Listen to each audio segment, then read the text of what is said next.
about some of the self-care routines and rituals that, hey, will send us to some very interesting places in the conversation. Look, whatever makes you happy, hey, as long as you're not harming someone else. And joining us about this, especially because now we're getting into a time where we're going to have a little extra time to do the self care. December allows us to wind down a little bit, so it allows us to kind of look into what we are doing to invest in our self care. Dr. Gaspa, a friend to Channel Africa, how are you? I am wonderful, thanks. How are you? I'm good, good. I'm good, good. So I can imagine you work with a number of people, a number of clients, and of course, to maintain a client confidentiality, we will not mention any names. But I'm pretty sure you have heard some very interesting ways on self care. Talk to us about that. So basically 2025 was like the surge of the soft girl era where it skyrocketed. And I feel like people started realizing that it's not just mimosas and bubble baths.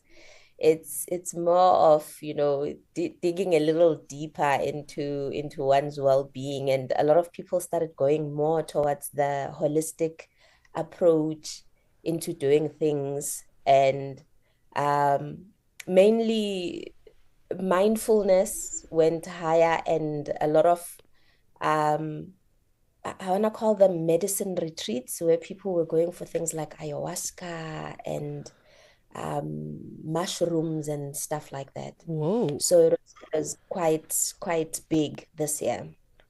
What do you think caused this? Because I did see on social media, but you never want to, talk based on your algorithm. You want to talk based on knowledge and education. What do you think Yeah. caused this surge in people wanting to, invest in their self care? Because I mean, I've seen it in the other years, but this year it just hit different. Yeah, it was quite it caught me by surprise as well.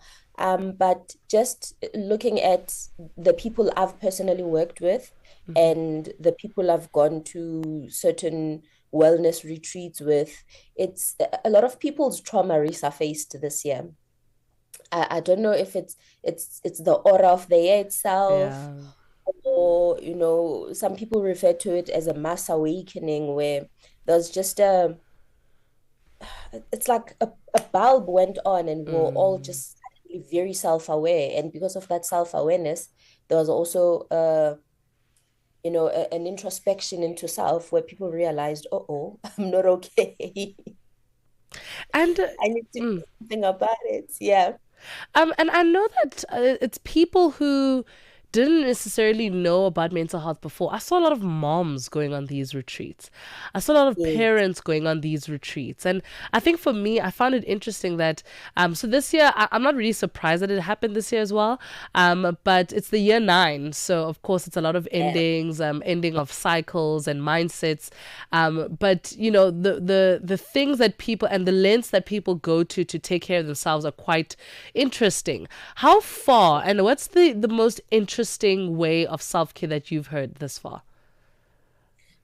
I think the plant medicine retreats were the most interesting ones. Mm. Because of the intensity of the experience and how people are willing to submerge themselves in that experience intentionally and still come back and say, yo, I saw flames, Yeah. but would say I would go back if an opportunity arises. So you're like, okay, it must be um beneficial if you'd say you saw flames and you'd still go back. So what is that plant retreat? So please explain it to me. I don't know about this. It sounds interesting. So these plant medicine retreats are almost like psychoactive medicines where you are people are submerged in the experience of taking the medicine, and in that it helps you. It's more of a trauma conscious um wellness approach where the medicine is taken and it sends you into a psychoactive um I want to say awareness. Mm. Yes, or experience, let's say experience rather. You go into that psychoactive experience where you now become very much aware of the trauma and you must purge it out of your system. So it's Sure. almost like helping you face your trauma, be very aware of it, the root cause of it, and then dealing with it and processing. But it's it's an experience where you experience it in that moment. It's not like a therapist office where you go in Mm. for the session for an hour and unpack, and she'll write things down and ask you how you're feeling, how it made you feel. You will face yourself. You will be one on one with all of what you've seen in your life and what you've gone through. And has anyone come out of that experience more traumatized? Because I feel like because we avoid ourselves so much, I can imagine the confronting can be a little bit tougher than what is expected. Do people ever come out feeling like, you know what, I shouldn't have done that, or they come out feeling worse because of how much they had to confront within themselves? Not from what I know, because I've noticed that a lot of the teachers or facilitators of such experiences are people who have training around trauma and how to handle people in under such circumstances. So I've seen more people coming out like with almost a very changed perspective of themselves. So far, not that I've know of. Yeah, yeah. And do you think maybe these self care rituals are just an active placebo effect? Do you think that do they work, or is it just because we want them to work and that's why they work? I think the mind is powerful in the sense that once you set an intention and you go forward with it, it surrenders. So our brain is in that where perhaps the journaling and the meditation is simply a placebo to get your mind to surrender. Mm. It's not necessarily that, as much as the medicine works, but without you wanting it to work, then it probably wouldn't. Hmm. For me, I just find it very interesting that we kind of doubled down a little bit there by saying that the mind is so powerful. So now I can't help but ask myself, then why don't we just convince the mind to heal? Why don't we convince the mind to get over such things? Why do we need the help of self care? Am I wrong in questioning that? Not at all. So I feel that, and it's something I have been practicing with many of my clients to say, without the command and the intention from self, the mind doesn't know what to do with itself.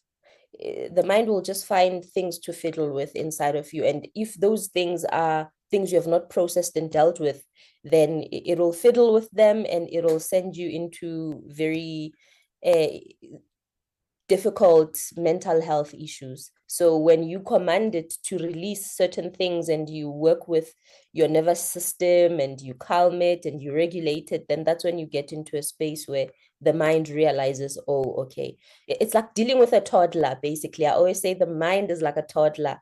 And unless you kind of hone it and teach it which boundaries not to cross, then it'll always poke towards fire. And even when it crosses that boundary, because you know how toddlers are, you make sure that you discipline in time. Oh my word, that Yes. analogy. Clock it, honey. and and, and don't be hard on it. Remember, it's a toddler That in a analogy is reality. so crazy. I'm obsessed with that. I don't think I'll ever view my mind the same way again. Because I It think allows you to be gentle with yourself, very gentle with yourself. because there's an inner toddler just sitting there waiting for you to guide it. Ah, that is so beautiful. So, what are some of the things that you would recommend we do over this December period? Considering that a lot of people are going on a go slow. You're probably going to spend more time with family. Maybe your family is not the most desirable people on earth. What would you recommend for people in terms of self care, even things that are not too expensive as well? Um, Mostly alone time, because we are going to be in crowded rooms at this time with family members visiting. Kids are back from, I'm sorry about that. Kids are also back from school holidays. So it's going to be a bit it's going to be a bit difficult to get alone time, but as much as you can, even if you go hide in the car, it's okay. My mom used to do But that. alone time is very important. Otherwise, you will not be okay, especially for people who are introverts, people Yeah. who love their own space, you see. So it's going to be very much important to get that alone time. Um, and another thing that I feel would be very important is to start planning for January Yeah. now as early as possible Yeah. so that you're not in a frenzy by the time it clocks in. You know, it helps you be prepared than trying to prepare when the moment arrives. Yeah. And more than anything, hydration, because the temperatures have gone up and we'll be touching alcohol, we'll be touching sweet drinks. Yeah. So hydration is going to be very important to just help the body flush and getting enough sleep Yeah. because December is very busy. So a lot of people will be out and about, long travels and such. So there is that feeling of FOMO in the Mm. air. So it'll be very important to try and get as much sleep as you possibly can. If you can sleep in, do it. If you can Yeah. sleep earlier, do it. But otherwise, also enjoying the experience because if you go into it with a bit of guilt and you're half-hearted around it, it also causes your cortisol to spike. So if people can also just enjoy, Yeah. find things to enjoy because that enjoyment releases the right endorphins in the system. Yeah, yeah. And a quick one, Dr. Gasper, because I think one of the things that helps us walk into, the December feeling guilty is the ill discipline, right? And I don't want to say ill discipline, but the lack of discipline. I mean, for example, I've been gymming all year, and now all of a sudden I get to December, and I'm like, dude, I'm just a little bit more tired. You get Yeah. people who pray every day, but sometimes it's just like, okay, let's skip a night. It's okay. Yeah. Should we feel bad about dropping the ball a little bit and allowing ourselves to be a little bit more flexible in our scheduling? Should we feel bad about our schedules not looking the same?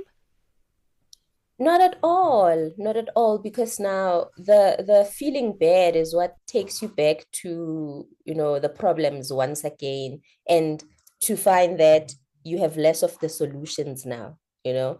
If you've been gymming more and it's been almost in the right headspace and then you start feeling bad about not going to the gym, you take yourself back into the reasons why you were going to the gym in the first place. Or if you are in the space where you were going to church more and now you're not going and you start feeling bad, that feeling of guilt kind of releases more cortisol into the body, which will then put you in a space where you're not great mental health wise and you will not enjoy the experience. You finish December with guilt. So it's Mm-hmm. okay. Enjoy. This is a time to be enjoyed. There's fruit that even the trees are telling us that it's time to enjoy. There's plenty Yeah. of the trees. So just enjoy.